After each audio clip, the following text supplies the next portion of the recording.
The purpose of this Academy of Global Governance is put in contact decision makers, high officials and the academics.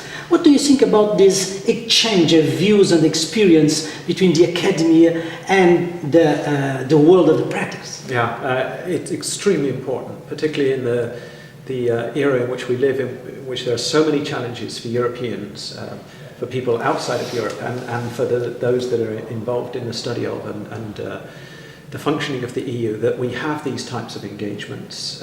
We need conversations about and involving discussions of what the EU is in global politics, what's its international identity, what should it be doing, what is the best way. If we don't have these types of conversations, if we don't have these types of academies and engagements, then we will retreat into nationalist isolation, which is the weakness of Europeans in these wider discussions.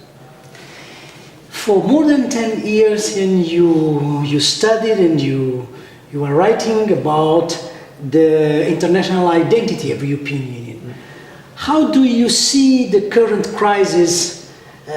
Do you think it's affecting the international identity of the European Union? Yeah, absolutely. As we've discussed in the course so far, the training academy so far, the context in which we understand the international identity of the EU is critical to the study of and the knowledge of the EU's international identity. It's not just the crisis, it's the history of the EU's engagement with international challenges, whether they're economic, whether they're the war on terrorism, whether they're movements and mobilizations for democracy, the end of communism. All of these factors are important shaping factors in understanding the EU's international identity. And we really need to understand them. It is not simply the EU has a type of international identity and then it imposes it on its actions with the rest of the world. The EU is constituted and shaped by those interactions.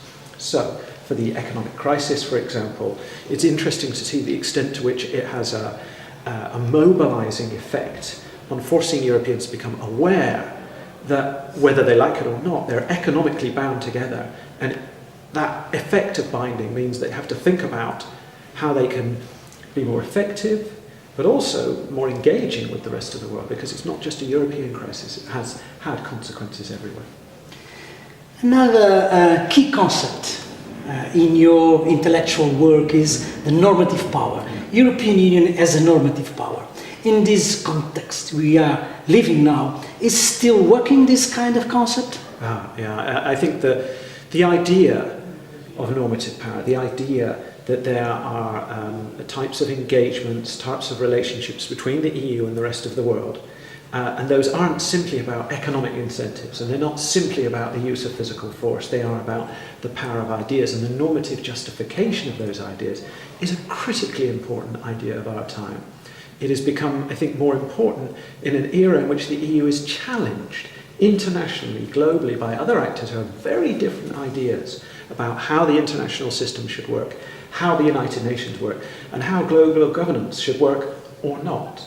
And it's in that struggle of idea that we need to have an analytical framework, an apparatus for making sense of how the EU interacts with other actors, whether it's at the upper global level in diplomatic actions or on the lower ground level of policies and positions and the deployment of representations of diplomacy that are really central to getting a bigger sense of the role of the EU in global governance.